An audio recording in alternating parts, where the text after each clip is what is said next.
la organización civil Impunidad Cero presentó el Índice Estatal de Desempeño de Procuradurías y Fiscalías 2021, que estableció informe que la probabilidad del esclarecimiento de un delito tuvo una reducción en comparación con los informes de 2018 y 2019. Los ciudadanos que denunciaron un delito ante las fiscalías y procuradurías estatales durante el año pasado tuvieron apenas un 1% de probabilidad de que las autoridades judiciales les esclarecieran su caso, es lo que afirma la organización civil Impunidad Cero. Y justamente para hablar sobre este informe que ha sido recientemente presentado, Irene Tello Arista, directora ejecutiva de Impunidad Cero, está con nosotros esta tarde. Irene, ¿cómo está? Muy buenas tardes.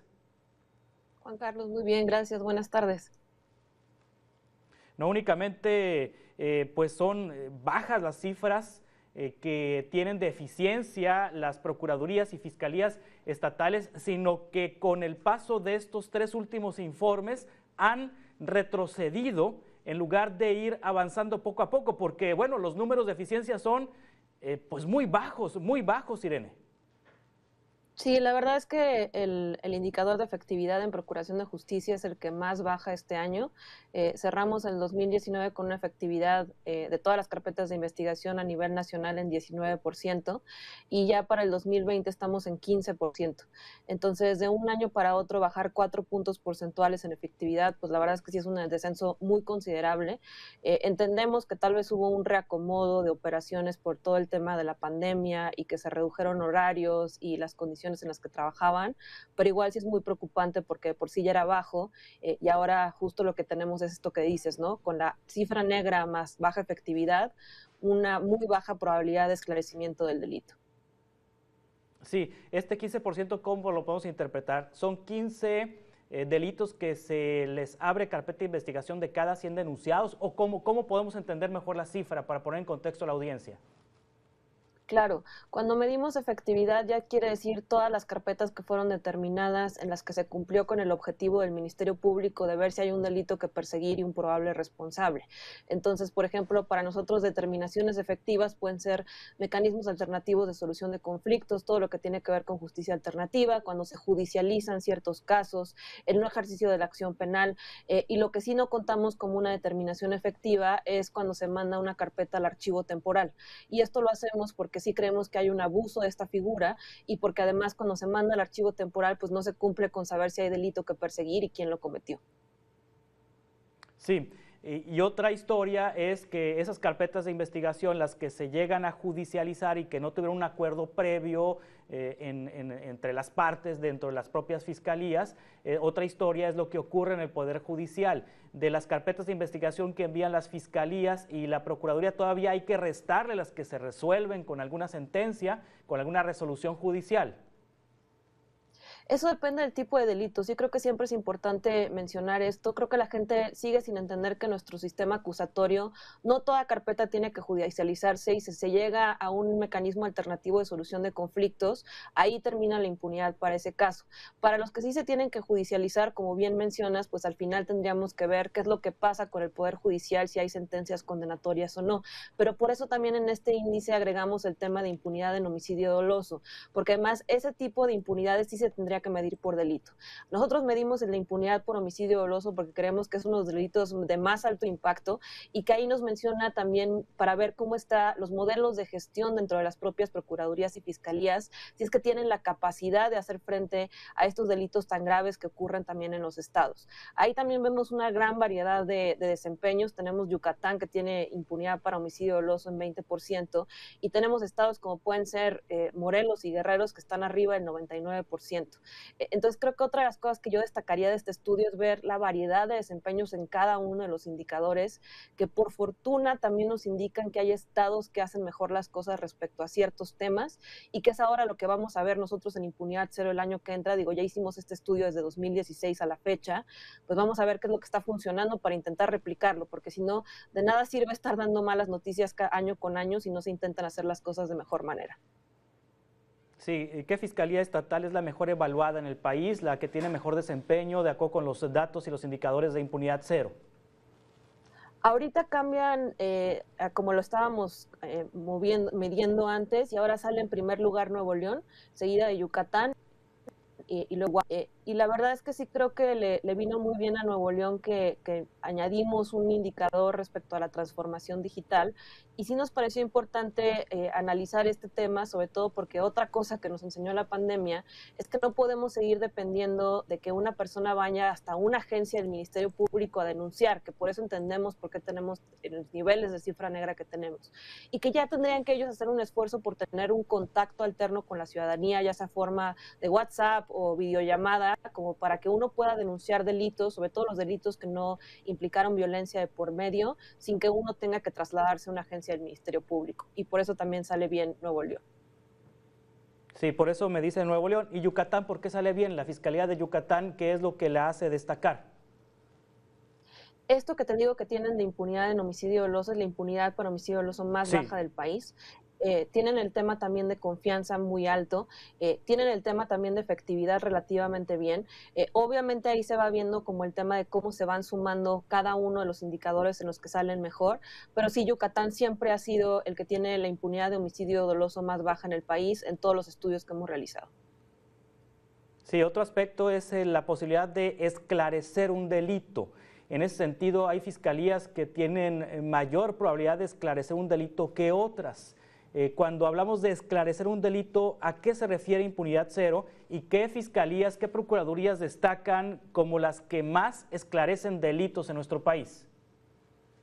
Sí, cuando hablamos de esclarecer un delito, hablamos de la probabilidad de que un delito se denuncie, es decir, cuántos delitos se denunciaron y se abrió carpeta de investigación, y además incluimos la parte de efectividad de las carpetas de investigación que se abrieron, pues cuándo se lograron determinar de manera efectiva. Entonces, si uno junta estos dos indicadores, les da la probabilidad de esclarecimiento. Ahí el que lleva el mejor número es Guanajuato, sobre todo por la efectividad, porque la efectividad sí es el que más alta la tiene, que la tiene alrededor de 37%, si no mal recuerdo. Luego sigue Baja California, que ahí lo que le ayuda mucho es el tema de la cifra negra, que no la tiene tan alta como otros estados. Y luego tenemos también el estado de Guanajuato y Yucatán, que ahí es un poquito de los dos, ¿no? O sea, cifras negras no tan altas y una efectividad considerable para tener el tema de probabilidad de esclarecimiento más alto. Hay estados donde de plano no se va a esclarecer nada, ¿no? Absolutamente nada, porque tienen casi el 100% de impunidad. Guerrero, Quintana Roo, Aguascalientes tienen probabilidad de esclarecimiento muy baja. De todas maneras, estos son de los indicadores más preocupantes porque ningún estado pasa de una probabilidad de esclarecimiento del 3%. Vuelvo a hacer mención que esto tiene mucho que ver con la cifra negra, porque sí creo que hay que hacer énfasis en lo que se puede hacer para aumentar la denuncia de los delitos en el país, pero también tiene que ver mucho con la efectividad. Y obviamente se acaba siendo un círculo vicioso, ¿no? Porque si la gente además considera que no va a resultar nada de denunciar el delito, pues menos denuncian. Entonces van muy de la mano, independientemente que nosotros desde Impunidad Cero pues hacemos herramientas como denuncia.org para que la gente sepa cómo denunciar un delito, ¿no? Porque también las autoridades ponen trabas si no llevas los documentos que tienes que llevar, si no sabes declarar de la manera que tienes que declarar, si no ubicas la agencia del Ministerio Público especializada en la que tienes que denunciar. Pero sí, también el tema de efectividad es un tema que tenemos que entrarle, porque si no, pues no vamos a poder salir del atolladero de impunidad en el que estamos. Sí, de los 9 indicadores que manejan para determinar la efectividad en la resolución de los casos en este estudio, en este informe de impunidad cero, ¿qué indicadores o qué indicador es en el que mejor están las fiscalías y qué indicador es el que están peor las fiscalías estatales? Mira, en estos años que hicimos la comparación de 2016 a 2021, las buenas noticias son que ha aumentado la tasa de ministerios públicos por 100,000 habitantes, lo cual acaba teniendo una incidencia directa en la carga de trabajo que tienen.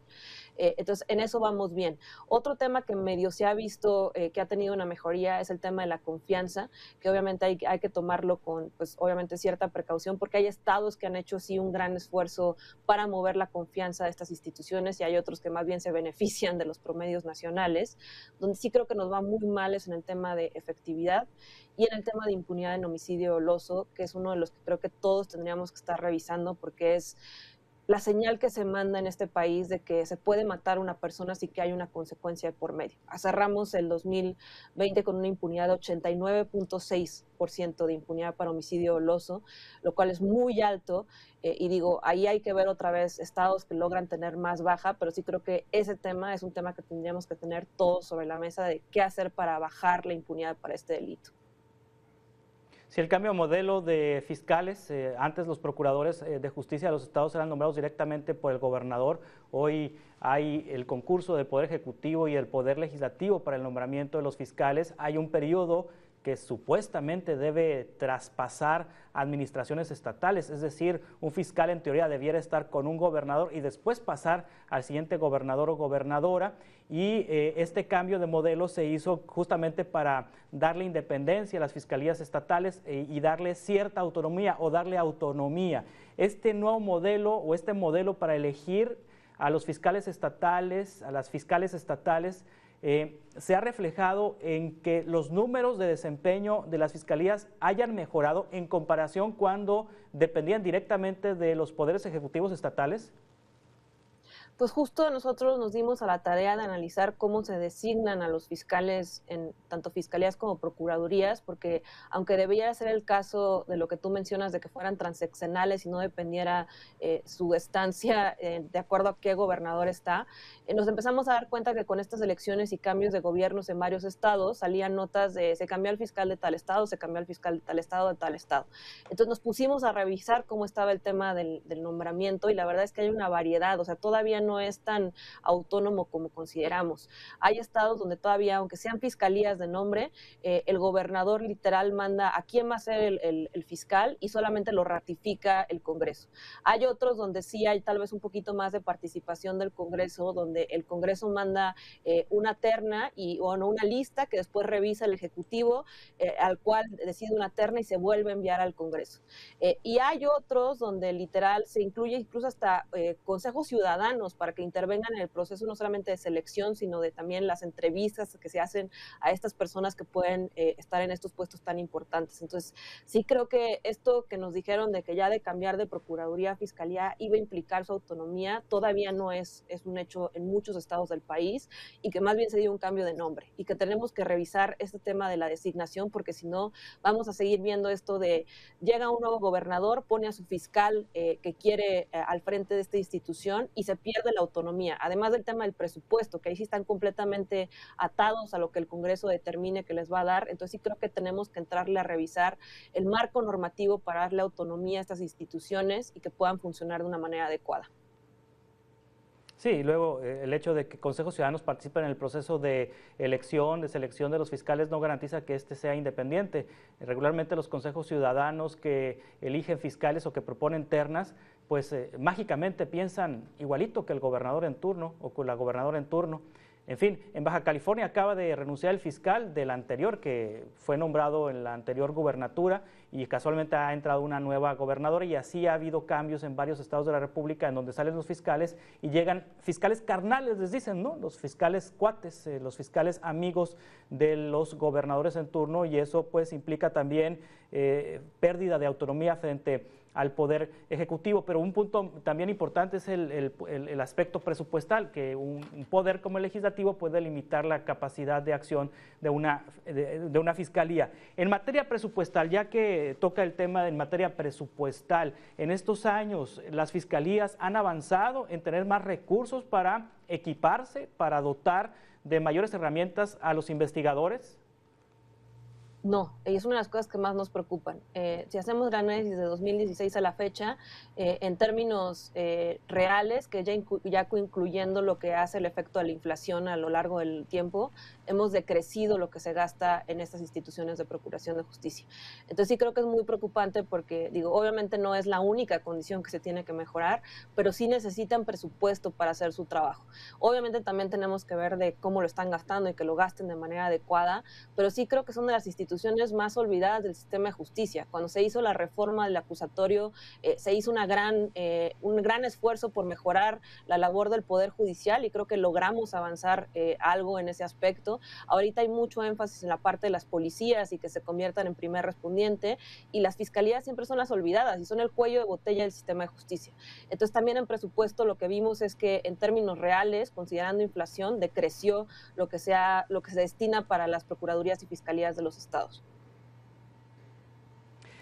Irene Tello Arista, directora ejecutiva de Impunidad Cero, ¿dónde podemos encontrar este estudio, este informe que fue presentado esta semana? Claro, pueden encontrar el estudio y toda la base de datos desde el 2016 a la fecha, que es lo que ya subimos para cada uno de los indicadores y todos los estados en impunidad0.org, y pueden seguirnos en redes porque vamos a estar subiendo materiales interactivos para que la gente pues entienda un poco más de estos indicadores y por qué es importante analizarlos, y estamos en @impunidad0mx. Irene Tello Arista, muchas gracias por tomar esta entrevista. Estamos en contacto para seguir conversando sobre estos temas. Gracias y muy buenas tardes. Muchísimas gracias a ustedes, Juan Carlos. Buenas tardes.